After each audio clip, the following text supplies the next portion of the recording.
Hi, I'm Jonathan. And I'm Ayana. And welcome to Winning by Quitting.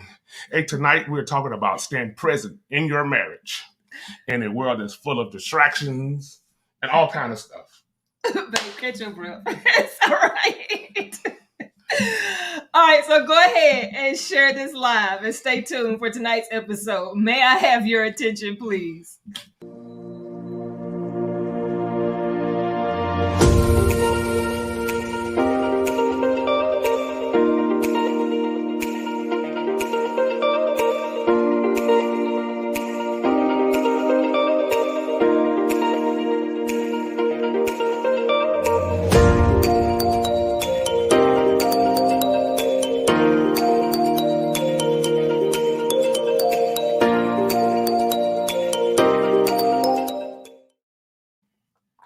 Hey, welcome back, and thank you for joining us for tonight's episode of Winning by Quitting. It's a show that we get to do every Sunday evening at 8:08 p.m. Eastern Standard Time, where we just transparently share strategies that we have used in our 25 years of marriage to help us to rekindle, restore, and reinvent our marriage, even when walking away seemed right. And quitting really saved our marriage. We've captured these strategies and wrote them in a book. I Quit. This is the preview copy, but we pinned them in a book. I Quit, and we want to share those strategies with you this evening. So we want you to remember that you have a reason to celebrate your vow to cherish. We had to figure that out. And there were some things we had to quit in order to get to that point where we could celebrate our vow to cherish. So let's see who is here today. If you are joining us tonight, hello. Say something in the comments so we can properly greet you. We do have some manners here. Tonight, we're going to be talking about, as Jonathan said, being present in your marriage. But before we jump into that, we want you to join in the conversation with us tonight. So go ahead and share this. Tag somebody who you care about, whose marriage that you care about, whose relationship that you care about that could benefit from tonight's conversation. Tag them so they can jump on. If you are joining us for the replay, hello and welcome. If you would type replay in the comment, then we can acknowledge that you spent some time with us as well when you were able to. And we want to hear from you. So we have pinned, we will pin or put up the question of the week this week. Yeah, so we want to hear from you. We want you guys to join in, and I'm like Mariana said, I'm excited, and we're excited about being here for you. We're excited about your marriage, and we want to celebrate with you your vow to cherish. But our question for the week this week is: what is one thing that you can start immediately that will help you be more present with your spouse? What is one thing that you can start immediately that will help you be more present with your spouse? Go ahead. Got mine. Yeah, you got yours already? Mm-hmm. I'm gonna wait to time, but I got mine. All right, well, go ahead and pin some answers in and post those real quick, and we'll come back to those shortly. Yeah. Life can get so busy. We all had a shaking a couple of years ago. Wow, it seems funny saying that, but a couple of years ago when the pandemic hit and we went into lockdown mode, right? And we had a shaking, and it all caused us to stop. And my good friend John Henry says, take a Sabbath, or God gave it to us, but he reminds us about Sabbath and taking those Sabbaths, those moments of rest and reflection. But we were forced really to take time to really appreciate and value our loved ones. And we were all quarantined or isolated with people in our household. So we had time to really reevaluate how much we cared for each other and just appreciate each other, right? Right. But babe, let's be honest. A lot of people did appreciate each other, and some people grew apart when they spent that time together as well. Some people did, but let's talk about the people who did grow together. Just talking about us. I'm talking about us. We got really close. We were able to spend that time together. But then, true story, when the world starts opening back up, we kind of fall back into some of those old habits, right? Where we're not really taking the time or really showing that attention or kind of being present with each other, as we were during that time. So we want to really talk about,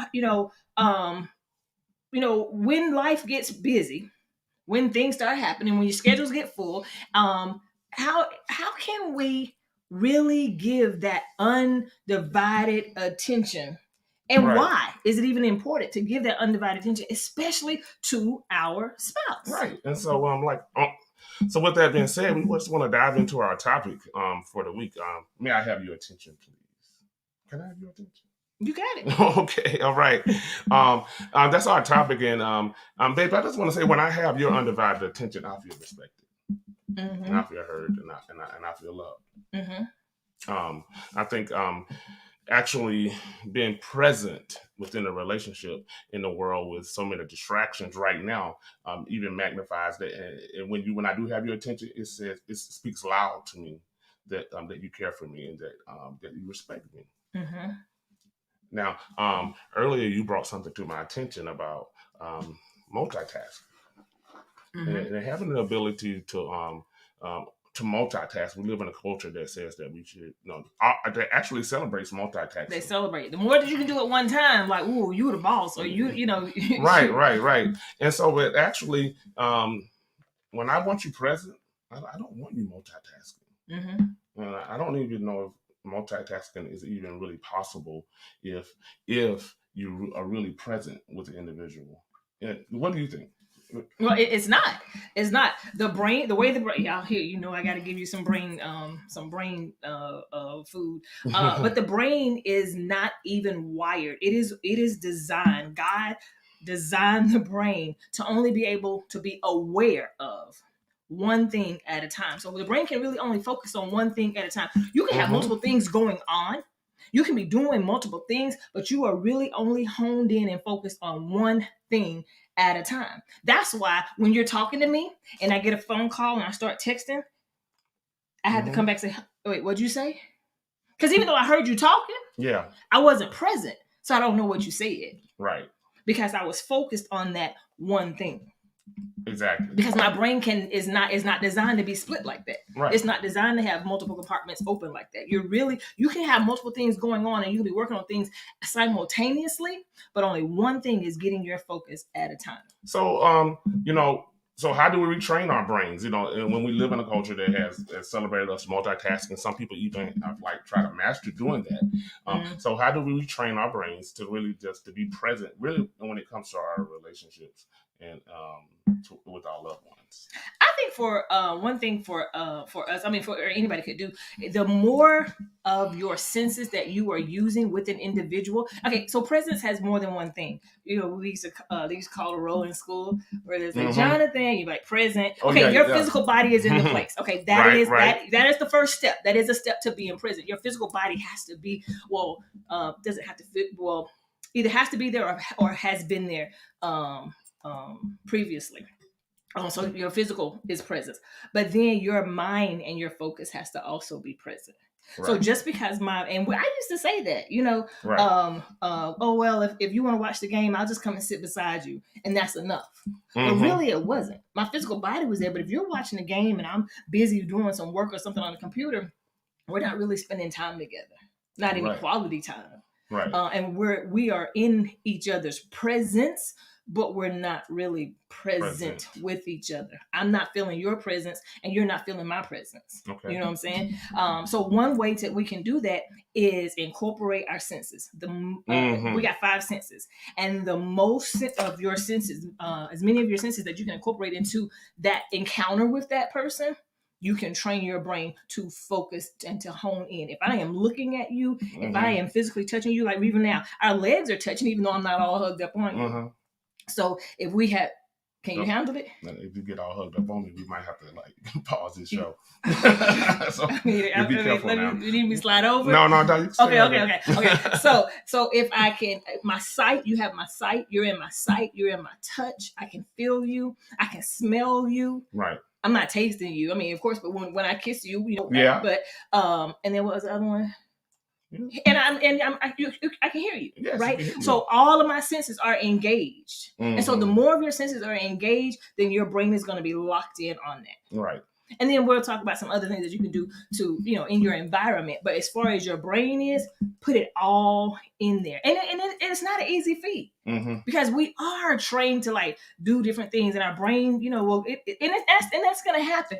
But you have the power to bring it back. That's good. I mean, I think that's really powerful what you're saying about actually using our senses to help us stay present within a moment with our spouse, and just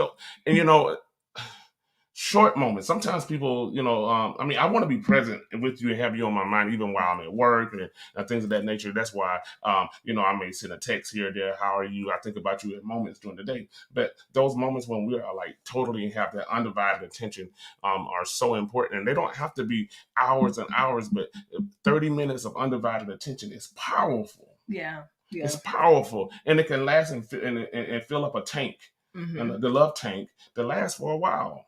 So, But to be honest though, babe, when you're at work, I shouldn't be on your mind. Okay. Your brain should be focused on, what you are doing at that. I can cross your mind, but you shouldn't be sitting there focused on me. Yeah. Because you have work or a task that you need to be completing at work. I appreciate the flattery. It is flattering, but integrally you owe your 8 hours to that job. Exactly. I owe my 8 hours to that job. But what about when you we have a date coming up that evening and everything, and you just like to see me send the emoji of me waving my hand at you or just blow a kiss, Yeah, I crossed your mind. All right. That's the difference. That's the difference. I crossed your mind, and you made me aware that I crossed your mind, and you were thinking of me at that moment. Yes. But yeah, don't. Be no, I don't be sitting there focusing on you like that. I know you all lovely and sexy and all that kind of stuff.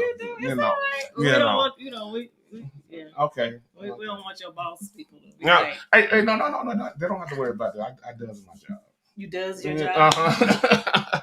All right. Well, that kind of in our book we talk about this, and this leads us to that. We talk about this on page 95. It says, "I quit being busy and started paying attention." It was one of my chapters, and so we talk about that, paying attention to our spouses, being busy, and we talk about a couple of things that can keep us distracted and keep us away. Number one. And I thought it was really brilliant when I went back and looked at the book, and it's something that a lot of us may overlook. But oftentimes, when you've been in a relationship for a very long time, it's easy to get caught into your personal desires and your personal needs and forget about your spouse's needs or your personal goals or your personal directions and things that you want to go in life, and you forget about the loved one. Yeah. So that's one way. That is one way that could stop you from paying attention or being present, because we and then we live in a world that is like, go after your goals, go after your purpose, go after this. I mean, and so how do you balance all of that? How do you balance that? I mean, that's a question. Everyone, I think that could be a little different for everyone, but priorities are important. And in my life, God comes first, and then my wife. And my family and my church and things just start falling in order. But before I can get into all the things that God created me to be and get so caught up into my purpose, I understand that my wife is connected. She's a part of me. And if we don't have that connection, I can go and be successful as I want to, but when I get to the top, I can feel lonely, or once I achieve that, I'll be by myself. So be very careful of just taking your spouse for granted, because they've been there for a long time with you, and so you get so focused on everything, you forget about the little details, that goes along. Another thing is being engulfed in life and doing so much. I mean, we can get so engulfed into our careers, into our jobs, and into our dreams and everything, that we forget about the little things, the details. I mean, that's important. I remember working, and when we wrote the book, I was working at a school, and we talked about it in the chapter where I wore about 5 different hats. So when I got home, I was ready to take off all hats and not put any hat on. The husband hat, the daddy hat, all of that. So I missed I missed out on my wife's attention. I missed out on things that she was trying to communicate toward me. I missed out on things that my children was trying to communicate toward me because I was so busy taking care of everybody else. So I think it's important as individuals when we create our lives, when we create the things and try to go off after our careers and things that we want to, we need to understand what type of life that we want to live. Where do you want our spouses in our life? What makes you happy with your spouse? What goals and what dreams do you have with your spouse and your family?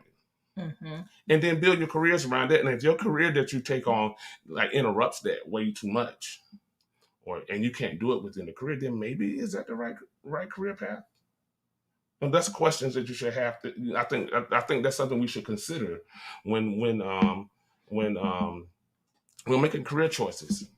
When taking on not just career choices, but also taking on other tasks. When someone else is asking you at the church, hey, can you lead this ministry? Or someone else in the community asks you, can you be the head of this committee?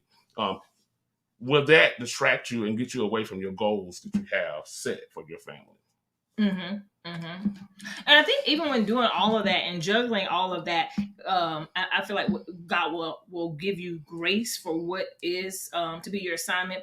But when it comes to paying attention to your spouse, you have to know and pay attention to what John Gottman, I love John Gottman, to what John Gottman calls those bids. Yes. And those bids are really those cries for that attention. So you have to be able to slow down enough to be able to recognize those bids. And when you do that, that connection will stay in place regardless of other hats that you have. And yeah, when you come home, you take off all the other hats and just keep on the home hats. And that will help you. Being present will help you to recognize and to notice your spouse's bid to be able to keep that connection really, really flowing and really going. Okay, so when you say, so what in the world is a bid? Y'all, what are you talking about? Y'all got some auctions going on over there in your house?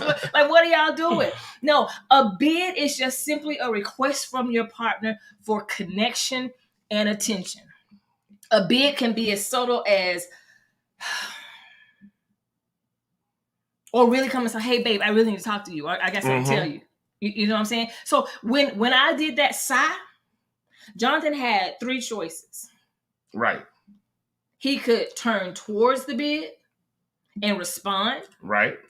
He could turn away from the bid and ignore it. Or totally miss it. Or he could, what's the third one? I could turn against it. He could turn against it. And he could really ridicule me or be like, girl, what's wrong with you now? What you doing all that heavy breathing for? Right. You know what I'm saying? So when and we give bids. Pay attention for the rest of the week of how you bid your spouse without coming straight out and saying, hey, babe, come give me a hug. Right. I don't usually ask for a hug with words. I just walk up to you and either lay my head on you or grab you. Now, if he pushed me off, we got an issue, first of all. But if he pushed me, but that is a response. So paying attention to that. But don't just pay attention like, okay, you let me lay my head on your shoulder, but then you still scrolling on your phone. Right. Because now you are present, but I really don't feel your presence. Because you are not focused in, you are not honed in on me. And presence really makes a huge difference in how we pay attention to our spouse. Right. Even if it's but for little bitty moments. I mean, it doesn't take long. I mean, can we just stop for 5 minutes? Can we stop for 10 minutes? Like a few seconds. A few seconds if your spouse lays their head on your shoulder. Can you put the phone down for a minute and just press their head? Those type of things. I mean, it is very, very important that we stop and take and recognize the bids. Recognize the bids. And respond properly to those bids. Respond properly to the bids. It's important. Yeah. And then be present in the moment as you encounter your spouse through the bid. Exactly. And I think now more than ever, I mean, I think Gottman's research was done years ago. But in today's society, in today's culture, where we're living in now, healthy relationships and healthy couples are very much so needed. And one fundamental way of staying healthy is being recognizing your spouse's bids and responding properly toward those bids. Yeah. Um, And as humans, we have a basic desire for presence. It is like really one of our basic needs. And but we again, like we confuse being present with presence. You can be present. Y'all can be in close proximity to each other or what have you, but that doesn't mean your presence is there. exactly. And just knowing the gift of someone is being fully present with you is huge. It's huge for a marriage. It is huge for a relationship. But can I tell you something? The more present you are with your spouse, the more your spouse encounters your presence, even when you're absent. Mm-hmm. The essence of your presence will remain. Right, right. It will. I remember. Man, I'm gonna go back some years, but when we used to date, and I lived on one side of town, and Yana lived on another side of town, like way on the other side of town, like way, way, way on the other side of town. So we would only see each other every once in a while. So when she came out, or we saw each other at church or something, if we held hands, Yana used to wear this perfume called Wings. I don't know if anybody remember that, but it used to smell so good to me. So when she would wear that perfume, Hey, Deja. that scent would be on my hands. Mm-hmm. And so, I mean, when I didn't, when she left, I didn't want to really wash that scent off because I know it was going to be a while before I saw her again or whatever, and I just wanted to just use those senses, just to have that connection. Mm-hmm. And so, even though she wasn't physically present, the essence of my presence was still there. So, but you gotta be present. You gotta pay attention to be able to have that encounter. Babe, we're running out of time. I see. It's been so good. So let's get back to our question. Our question of the week was, what's the one thing that you can start immediately that will help you be more present with your spouse? I have my thing. What's your thing? My thing is to really put into practice what I just told the people about the 5 senses, because a lot of times I don't, and it is so easy for me because you do juggle multiple trains of thought in your head, and to just really hone in on those, engage my senses to actually have an encounter with your presence. Wow. You really when you told me that earlier today, when we was actually having our discussion before the show, you kind of stole my thunder right there because I had the same idea. I wanted to steal your thunder. You just steal my thunder. We'll win. Oh wow. Okay, I hear you. But my senses, I want to do that, and I think we need to do that in our relationship. Mm-hmm. Just really hone in on the senses, hone in on the moments, put down the devices for a moment, and just enjoy each other's presence just for moments. Yeah, and that's what John Scott says. He's going to continue to put his phone on airplane mode when he's at home. Those who need me know how to get me. I totally agree. My phone goes on do not disturb at a certain time, and only my children. Yes. Because we empty nesters now, praise God. Yes. Thank you, Jesus. But only my children can get through to me, and my mom can get a call through to me after that certain time. And I'm totally cool with it. I am. Yeah. I'm totally. And even though sometimes I see the call come through, if I do happen to see it, it won't ring. But if I see it, I've learned and gotten real good and disciplined about ignoring it. Yeah, right. Well, good. All right, guys. We thank you so much again. You can find out more of tonight's topic in our book, I Quit. If you don't have it, you need to order it today. Yes, you need to get a copy of this. If you have it, you can go to www.vowtocherish.com and order your copy. If you have it, think of somebody who needs a copy of it. Somebody that you care about. Again, someone whose marriage that you care about, that you can sew it into them. We still have our 25th anniversary bundle going on where you get 2 books and the Love Notes journal for $25 plus shipping deal. And handling. So go ahead and invest in your marriage, or invest in a marriage of someone that you care about. Right. I mean, I think that's awesome that you say that we invested to someone else that we care about. That is, I mean, if we're gonna grow this institution of marriage, we need to do it together. So if you're going to invest, if this book has been good to you and it's helped you and your spouse, invest into somebody else's marriage. Yeah. And again, the awards. We are still, voting is still open for the author Author Elite Awards. You can go to page 2 and vote for self-help category for I Quit. Just look for the copy of the book there and click on the image of the book, and that will be your vote. Voting will be open until October, so y'all just gonna have to hear it every Sunday. Until then, until we win. Until we win. And then you can hear about it some more because after we win, we're gonna celebrate. I'm telling you, it's gonna be a party on here. We may have to figure out how to have a COVID safe party for those who are local. To help us to celebrate. So go and vote. Go and get your books. And if what else I was going to talk about? You know what? No. What's coming up in October? Yes. The marriage tune-up. If you are in the Atlanta area or in the Northeast Georgia area, we are facilitating a marriage tune-up for Living Hope Church in Athens, Georgia. You can go to vowtocherish.com/events. I guess the flyer is not going to pop up, but that's okay. But you can go to vowtocherish.com and there the flyer. Look at the flyer. All day. She ain't present.